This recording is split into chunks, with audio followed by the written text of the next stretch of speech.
Hi guys, this is my new deck tech for the Thalia and Gitrog Monster Commander coming out from Martial Machines in just a few days, actually. Fixing to get into the lands first. I think it's probably the most important part of this deck to make sure you have access to your lands. So let's jump right into it. Through these lands, these are my multiple 2-color and 3-color lands and some fetch lands. I have access to 25 plains, 25 forests, and 26 swamps. Now, I don't have that many cards in the deck because that'd be over 76 land. I don't, but I have access to that amount of those through these cards. Now, one of these cards lets me choose swamp or forest. Well, in my counting, I count both of those. I said, well, I can either get a forest or a swamp. You can't get that many land at any one time. I believe there's 30 or 42, 43 lands in here. These are my forest, swamps, plains, fetch lands out of New Capenna, and some specialty lands. I have some utility lands. Let me destroy things, bring stuff back. But I think this is a good starting point for at least the build that I'm going to make. So at this point, I want to jump right back into Artifacts. So there's going to be some basic ramp spells in here. I also have Wishclaw Talisman and Sensei's Dividing Top for some searches, and lets me get through my deck quicker. Also, the Conduit of Worlds allows me to play lands from my graveyard after I've sacrificed them. Plus, I can use it once a turn to play something from my graveyard if I don't have a spell in my hand I really like, and I do in my graveyard. Also have Swiftfoot Boots and Thornbright Staff. Thornbright Staff is going to allow you to attach that sucker to a creature with Death Touch and start pinging things and killing creatures. And you can untap it if you got the mana and do it again, but it's going to turn you into a target, so you've got to watch out for that. But it's pretty effective. Let's talk about sorceries for a minute. I'm going to have 2 board wipes in this, so that's just in case everything gets out of control. You just always want to have that. Farewell that you be kind of specific what you want to board wipe. Especially if somebody's playing a bunch of enchantments or artifacts, that's going to help a lot. Soul transfer, removal, casualties of war, let you really be specific, and spot removal and different things. Escape shift is basically ramp. Urborg repossession and diabolic tutor. Or tutors. Dig Up is a tutor. Can do it for a land or a specific card. Eerie Ultimatum lets you get all your creatures back to the battlefield. And Awaken the Woods is basically token land generation. So they're creatures as well, but they're also lands. It's going to trigger all your landfall abilities. If you got a Scoot Swarm out, it's fixing to get out of control really fast. Now to the instants. Only have 5 right now. I'm waiting on some more cards to come in, but this is what I have right now. I have Teferi's Protection and Heroic Intervention for some protection against board wipes. Silence, if I don't want anybody messing up my turn, or if I don't really want somebody else to have a really big turn. Sometimes you can tell, like, man, this guy's next turn is going to be horrible. So you can cast this, and he can't do anything except attack. Terra Sunder, or he or she, sorry. Terra Sunder lets you get rid of enchantments and artifacts, but if you can pay the kicker and get rid of something else. Fracture is just some target artifact, enchantment, or planeswalker removal. There could be more instants. I'm waiting on a few more to come in, but I've been waiting so long. I thought, man, I just got to get this deck done because I want to get it out there. But these right here are pretty much staying in. I may add more later, but I got to take something else out. And man, if you're like me, once you get your deck down to this point right here, I just don't really know what I'm going to take out. But some of the things I got coming, I'm really going to want in the deck anyway. So work this however you guys want. Okay, Planeswalker. Nissa. This may be... Really, I have this in here for the ultimate. The -7 until end turn, creatures you control get +1/+1 for each forest you control and gain trample. Now, honestly, I only have like 10 forests in your total between basic lands and dual lands that count as forests. But I don't know. Maybe to get rid of an artifact would be worth it. It's kind of high casting cost for that. Or create XX green horror token. But I don't know. This might be something I'll take out. Okay, creatures.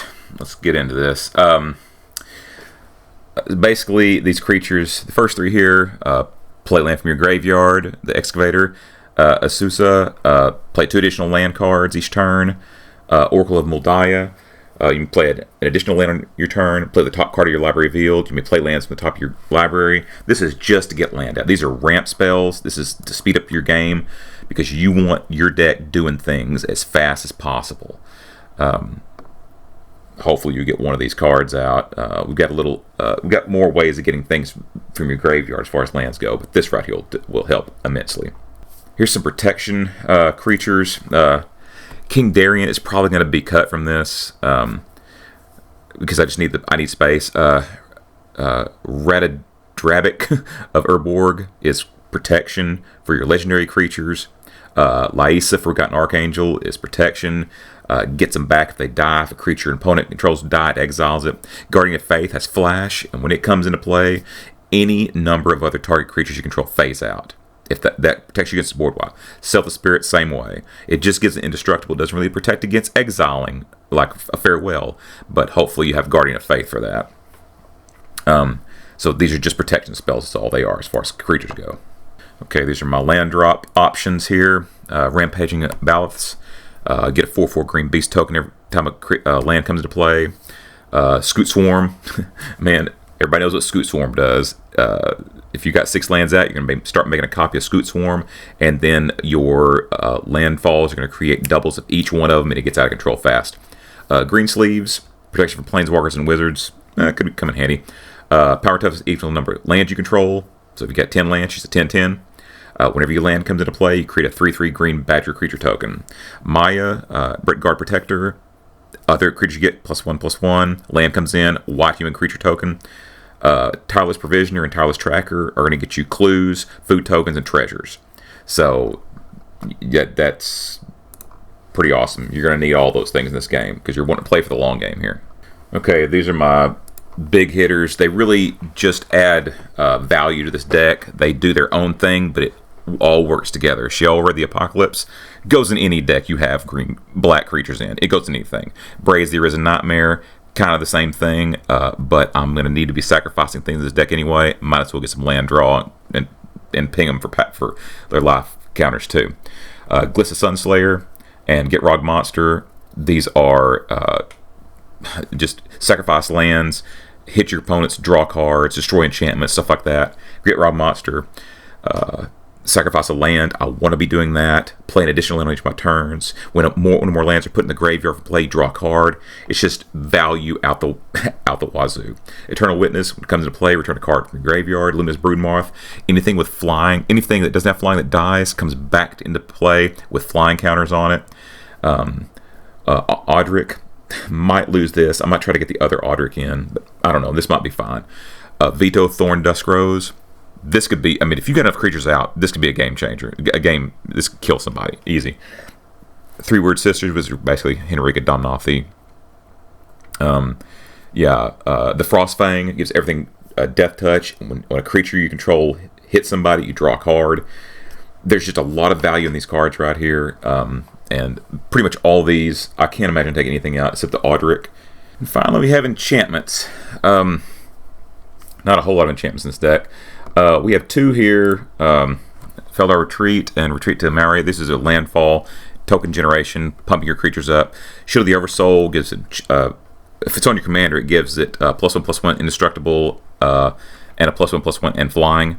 Lure, if you put this on your commander, every creature has to block it if it's able to. Binding the Old Gods is removal, ramp, and death touch. The Song of Freylis.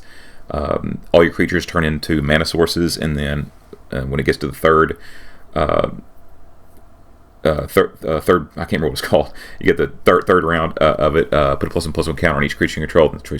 Those creatures gain trample, vigilance, and indestructible till end of turn. So it's good. Man, it may be something I'll lose.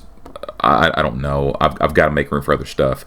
So basically, guys, this is the Decktech. This is my build as it is so far. I've been working this a long time. The card's not even out yet. I've had so much fun working on this deck.